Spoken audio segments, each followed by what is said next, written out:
بسم اللہ الرحمن الرحیم۔ معزز دوستو السلام علیکم۔ اس بات میں شک کی کوئی گنجائش نہیں کہ موجودہ دور فتنوں اور آزمائشوں کا دور ہے اور روئے زمین کا کوئی بھی گوشہ ان فتنوں سے محفوظ نہیں۔ ان سازشوں کا آج کے پرفتن دور میں اسلامی معاشرے پر اس قدر گہرا اثر پڑ رہا ہے کہ اب کوئی بھی قبیح فعل سر انجام دے دینا زندگی کا معمول سمجھا جاتا ہے۔ یہی وہ سب فتنے اور سازشیں ہیں جن کی خبر 1400 سال پہلے حضرت محمد مصطفیٰ صلی اللہ علیہ وآلہ وسلم نے دی تھی۔ شیطان ہر سازش سے پیدا ہونے والی برائی کو خوشنما کر کے امت مسلمہ کو راہ راست سے بھٹکانے کی پوری کوشش کرتا ہے۔ اس لیے ایک عام انسان اس کے سحر میں گرفتار ہو کر اپنا ایمان بھی گنوا بیٹھتا ہے۔ ایسے ہی لوگوں کے متعلق احادیث مبارکہ میں رسول کریم صلی اللہ علیہ وآلہ وسلم نے یہاں تک فرما دیا کہ جو بھی ان فتنوں میں جھانکے گا یہ اس کو اپنے اندر کھینچ لیں گے۔ اس حدیث مبارکہ کے مطابق قیامت کے نزدیک ایک طرف ایسے لوگ ہوں گے جو کسی فتنے میں ارادے سے شامل ہوں گے، تو دوسری جانب ایسے بھی لوگ ہوں گے جو فتنوں کی خوشنمائی اور شور و غل سن کر محض تجسس سے اس کی طرف متوجہ ہوں گے۔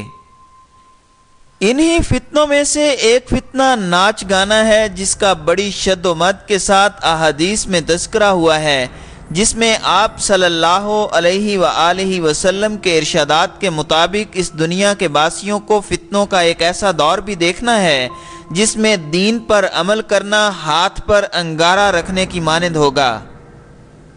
یقیناً آج وہ دور آ چکا ہے۔ آج ہمارے معاشرے میں کچھ ایسی فضا پیدا کی جا رہی ہے جس میں نہ صرف پورے معاشرے کو سرعام بے حیائی پر راغب کیا جا رہا ہے بلکہ ایسے بیہودہ میلوں کا انعقاد کیا جا رہا ہے کہ زمین کانپ اٹھے۔ ناظرین محترم، یہ خطرناک اور پرفتن حالات آپ صلی اللہ علیہ وآلہ وسلم کی اس حدیث مبارکہ کے مستحق ہوتے نظر آتے ہیں جس میں آپ نے فرمایا تھا کہ میری امت میں ایسے برے لوگ پیدا ہو جائیں گے جو زنا کرنا،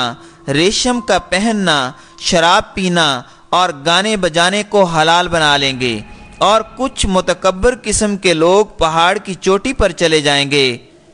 چرواہے ان کے مویشی صبح و شام لائیں گے اور لے جائیں گے۔ ان کے پاس ایک فقیر آدمی اپنی ضرورت کے لیے جائے گا تو وہ ٹالنے کے لیے اس سے کہیں گے کہ کل آنا۔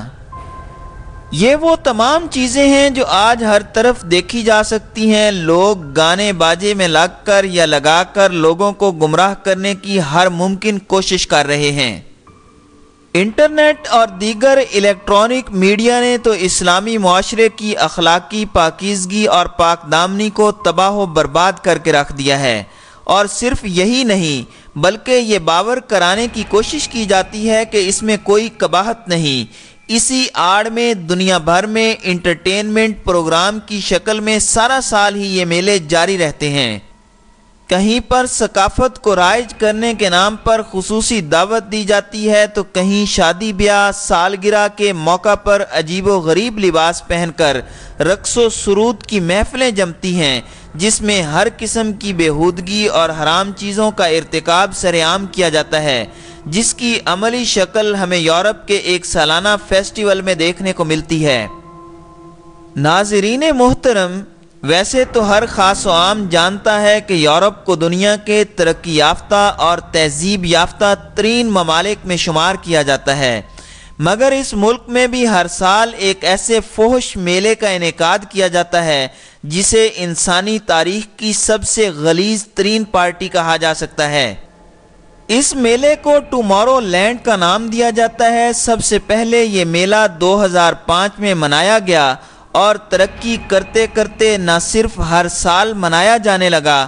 بلکہ آج دنیا کا سب سے بڑا اور نمایاں موسیقی میلہ بن چکا ہے۔ اس میلے میں دنیا کے 70 سے 75 ممالک کے لوگ شرکت کرتے ہیں۔ لوسیفر یعنی شیطانیت کو پروموٹ کرنے والا یہ میلہ الیکٹرانک میوزک ڈانس پر مشتمل ہوتا ہے جسے دنیا بھر سے شرکت کرنے والے شیطان کے پجاری اور آزاد خیال جاہلوں کی یکجہتی شو کروانے کے لیے منعقد کیا جاتا ہے۔ اس میلے میں صرف غیر مسلم ہی نہیں بلکہ خود کو مسلمان کہلانے والے لبرلز بھی شرکت کرتے ہیں۔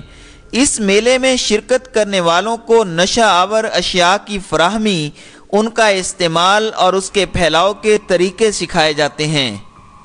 اس کے علاوہ ہم جنس پرستی، عورتوں اور مردوں کی بے حیائی پر مبنی جنسی خواہشات کی تکمیل کے مواقع فراہم کیے جاتے ہیں۔ یہ لوگ دنیا بھر کے شیطانی سوچ رکھنے والوں کو یہ پیغام دیتے ہیں کہ وہ سب لوگ ان کے ساتھ ہیں اور دنیا کی خواہش پوری کرنے کے لیے کچھ بھی کر لینا اور انہیں حاصل کرنا بہت آسان ہے اور ایسا کرنا انسانی حق ہے وغیرہ وغیرہ۔ ناظرین محترم، اس کے علاوہ اس بیہودہ فیسٹیول میں سنگر دجالی بول گنگناتے ہیں، پیرامڈ اور ایک ہاتھ سے ایک آنکھ کا نشان بناتے ہیں۔ ان کے سٹیج پر چرچ آف شیطان کا مجسمہ سجا نظر آتا ہے، جو اس بات کا واضح ثبوت ہے کہ ٹمارو لینڈ بھی ایلومیناٹی مائنڈ پروگرامنگ کا ایک اہم حصہ ہے، جس میں نوجوان نسل کو بے حیائی اور برے کاموں میں لگا کر تباہ کرنے کی کوشش کی جا رہی ہے۔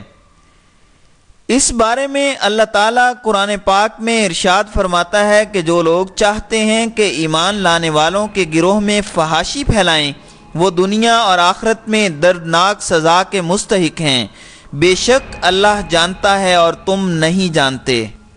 اسی طرح ایک اور جگہ ارشاد فرمایا کہ لوگوں میں سے بعض لوگ ایسے بھی ہیں جو لغو چیزوں کو خرید لیتے ہیں تاکہ بے علمی کے ساتھ لوگوں کو اللہ تعالیٰ کی راہ سے بہکائیں اور اسے مذاق بنائیں۔ یقیناً یہی وہ لوگ ہیں جن کے لیے رسوا کن عذاب ہے۔ ناظرین، ان قرآنی آیات کے مطابق رسوا کن عذاب کے مستحق لوگ اس شرمناک میلے کو ایک عقیدے اور رسم کا روپ دے کر منعقد کرتے ہیں، جو مہذب دنیا کے لیے مزید تکلیف اور تشویش کا باعث ہے۔ ان چیزوں کو پروموٹ کیا جاتا ہے جن کا حقیقت سے کوئی تعلق ہی نہیں ہوتا، اور ایک ایک کر کے ان کو لوگوں کے مائنڈ میں فٹ کیا جاتا ہے تاکہ ان کے ذہن میں مذہب کی تعلیمات کا خاتمہ کر کے بےہودگی سے اس قدر بھر دیا جائے کہ اس کو دوبارہ عمل میں لاتے ہوئے وہ اسے گناہ ہی نہ سمجھیں، اور یہی شیطان کا اصل مقصد ہے جسے وہ ناچ گانے کو عام کر کے پورا کرنے کی کوشش کر رہا ہے۔ قرآن پاک میں سورۃ بنی اسرائیل میں اللہ تعالیٰ فرماتا ہے کہ اے شیطان، تو جسے بھی اپنی آواز سے بہکا سکے بہکا لے، یعنی آواز سے مراد پرفریب دعوت یا گانا موسیقی ہے جس کے ذریعے شیطان بکثرت لوگوں کو گمراہ کر رہا ہے۔ اسی طرح حدیث نبوی صلی اللہ علیہ وآلہ وسلم میں بھی بیان کیا گیا ہے کہ گانا بجانا شیطان کی آواز میں سے ہے، جس پر کنٹرول حاصل کر کے مختلف قسم کی تکنیک استعمال کی جاتی ہے۔ اس میلے میں گلوکاروں کے گانے بجانے شروع ہوتے ہی حاضرین پر دیوانگی چھا جاتی ہے۔ شیطان کے چیلے اس ناچنے اور نچوانے کو اور اس نفسیاتی موج میلے کو وجد کا نام دے کر حلال کرنے کی کوشش میں اسے روح کی غذا بناتے ہیں، جو عام لوگوں کی ذہن سازی کے لیے ایک عظیم وار ہوتا ہے۔ اگر اس میلے میں گائے جانے والے گانوں پر بات کی جائے تو ان گانوں میں شیطان کی طرف سے ایسے ایسے پیغامات چھپے ہوتے ہیں کہ جسے ہماری زبان بیان کرنے سے قاصر ہے۔ یہ پیغام انسانی شعور میں آہستہ آہستہ اپنی جگہ بنا لیتے ہیں، جس کے کچھ عرصے بعد انسان ذہنی تحریک کے ہاتھوں مجبور ہو کر وہ سب شیطانی کام کر گزرتا ہے جس کا اسے اندازہ نہیں ہوتا۔ اسی طرح حدیث مبارکہ میں آتا ہے کہ موسیقی دل میں نفاق کے جذبات پیدا کرتی ہے۔ ناظرین محترم، ہمارے پیارے نبی حضرت محمد مصطفیٰ صلی اللہ علیہ وآلہ وسلم نے جن جذبات کے ابھرنے کا ذکر کیا، اسے آج سائنسدانوں نے تحقیق سے ثابت ہونے پر اپنی حیرانگی کا اظہار کرتے ہوئے کہا ہے کہ ریسرچ کے دوران یہ بات سامنے آئی ہے کہ جو میوزک اور گانے ہوتے ہیں ان میں ظاہری شکل میں دو چیزیں ہوتی ہیں۔ ایک تو میوزک کی ٹون اور دوسرا اس میں استعمال ہونے والے الفاظ، یعنی کسی بھی گانے کے بول اور میوزیکل ٹون کی ویو لینتھ کو کنٹرول کر کے انسان کی نفسیات، احساسات اور جذبات کو ابھارا جا سکتا ہے۔ موسیقی کے یہ آلات جن سے نکلنے والی آوازیں دماغ میں جا کر مخصوص فریکوینسی کی ویو لینتھ میں تبدیل ہو کر انسان کے جسم میں ایسے ہارمونز پیدا کرنے شروع کر دیتے ہیں جو جنسی لذت کا احساس پیدا کرتے ہیں اور اس کو ابھارتے ہیں، اور جب ان ٹونز کو ڈسکو اور کلب میں چلایا جاتا ہے تو ان ٹونز کو سن کر اچھے بھلے لوگ بھی بڑی آسانی سے گناہ کبیرہ میں مبتلا ہو جاتے ہیں، جو کہ اس حدیث مبارکہ کا مصداق ہے کہ واقعی موسیقی دل میں نفاق کے جذبات پیدا کرتی ہے۔ دوستو، ان جذبات کو لوگوں میں بیدار کر کے شیطان جو بھی منصوبے بنا رہا ہے وہ وقتاً فوقتاً سامنے آتے جا رہے ہیں، لیکن ان سب شرارتوں اور سازشوں کا ایک ہی مقصد نظر آتا ہے، اور وہ یہ ہے کہ ان تمام منصوبوں کے ذریعے دجال پوری دنیا کے باسیوں کو اپنے کنٹرول میں کر لے اور لوگوں کو بآسانی اپنی طرف مائل کر لے۔